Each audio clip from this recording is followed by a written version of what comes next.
Bonjour à toutes et à tous et bienvenue dans ce tutoriel intitulé Construire son identité numérique. Aujourd'hui, je vais essayer de vous faire comprendre l'importance de l'identité numérique et vous donner des conseils pour la construire et la gérer efficacement. Cette vidéo est découpée en plusieurs parties.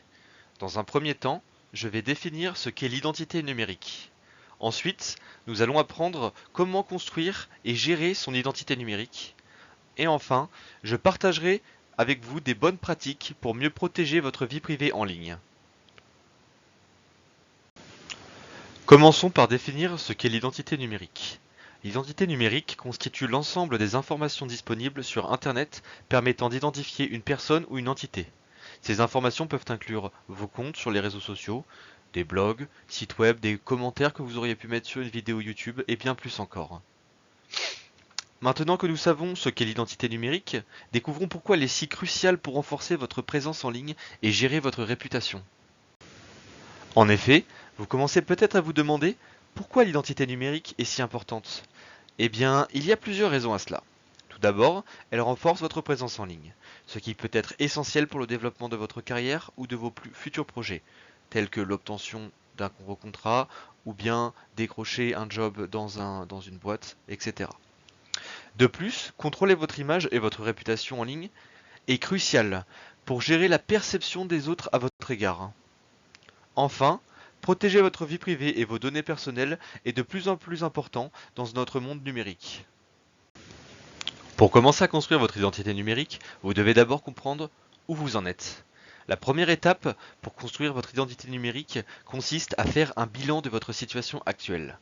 Pour ce faire, vous pouvez rechercher votre nom sur les moteurs de recherche, vérifier vos comptes sur les réseaux sociaux et les forums et analyser les informations publiques et privées associées à votre nom.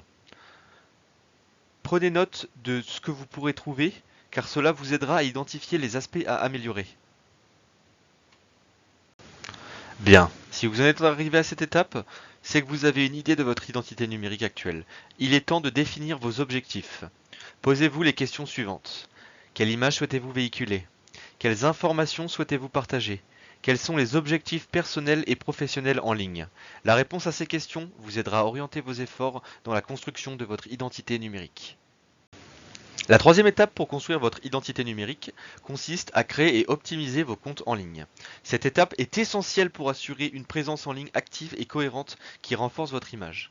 Pour commencer, vous devez choisir les plateformes qui correspondent le mieux à vos objectifs et à votre public. Vous pouvez choisir de vous concentrer sur les réseaux sociaux professionnels tels que LinkedIn ou sur les plateformes de partage telles que YouTube ou Instagram. En fonction des préférences et de vos objectifs, vous pouvez utiliser des pseudonymes ou de vrais noms pour vos comptes en ligne. On préférera avoir son vrai nom sur des comptes LinkedIn, tandis qu'on pourra préférer avoir des pseudonymes sur Facebook ou Instagram par exemple.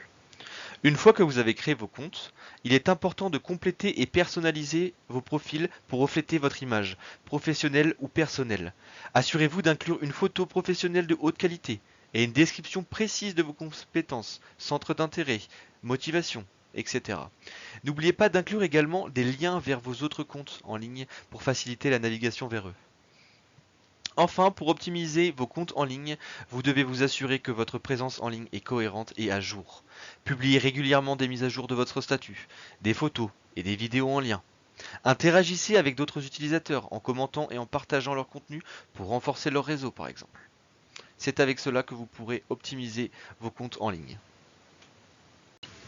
La phase 4 consiste à publier et partager du contenu pertinent en lien avec vos centres d'intérêt et objectifs. Le contenu que vous partagez doit être informatif, utile et intéressant pour votre public cible. Pour maintenir votre présence active, vous devez publier régulièrement du contenu de qualité, en préférence à des moments où votre audience est la plus active. Cela vous permettra de maintenir un engagement élevé avec votre communauté et de stimuler l'intérêt pour votre marque ou votre entreprise. En interagissant avec d'autres utilisateurs, vous pouvez élargir votre réseau et construire des relations précieuses. N'hésitez pas à engager des conversations avec d'autres utilisateurs en commentant leurs propres publications ou en répondant à leurs questions. Cela vous permettra de vous connecter avec des personnes partageant les mêmes centres d'intérêt que vous et de bâtir des relations solides et durables. Lorsque vous partagez du contenu, veillez à ce qu'il soit en lien avec votre domaine d'expertise.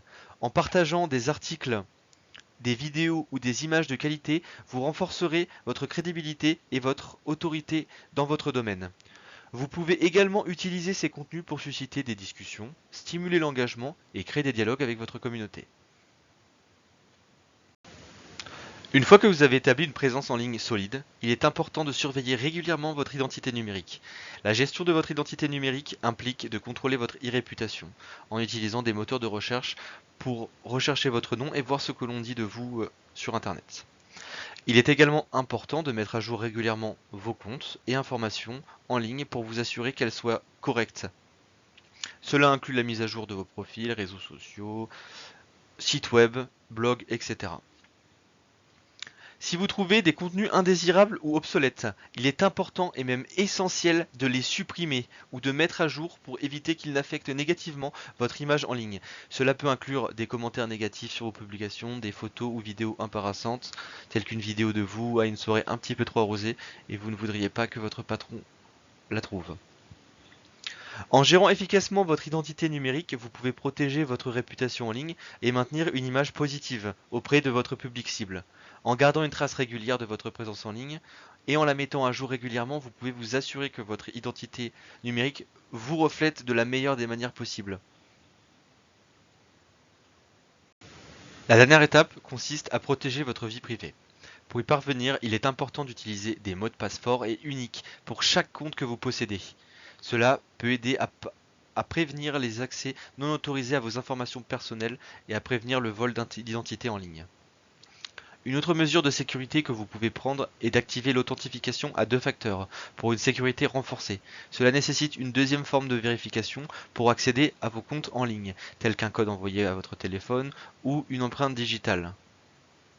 Comme on peut le voir sur l'image, le pirate aura besoin de quelque chose qu'on connaît, quelque chose qu'on a et quelque chose qu'on est. C'est-à-dire qu'on connaît un mot de passe, qu'on a une carte ou bien un téléphone et qu'on ait notre empreinte digitale.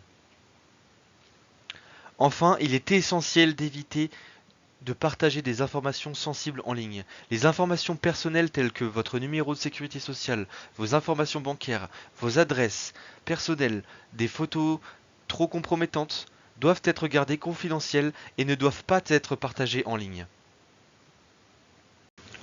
Pour résumer, il est donc important de prendre conscience de votre identité numérique et de définir au plus vite vos objectifs en ligne. Est-ce que vous souhaitez être un influenceur qui a besoin de cibler une communauté Instagram et du coup de viser un public plus jeune, ou bien est-ce que vous souhaitez plus vous tourner vers le monde professionnel, le monde de l'informatique, et du coup vous diriger vers des réseaux sociaux tels que LinkedIn ou autres? C'est à vous de décider. Sur ce, je vous souhaite bonne chance pour la construction de votre identité numérique. Merci d'avoir regardé ce tutoriel sur la construction de l'identité numérique. N'hésitez pas à poser des questions en commentaire, je me ferai un plaisir d'y répondre. Et sur ce, à bientôt pour en apprendre plus sur le monde de la tech.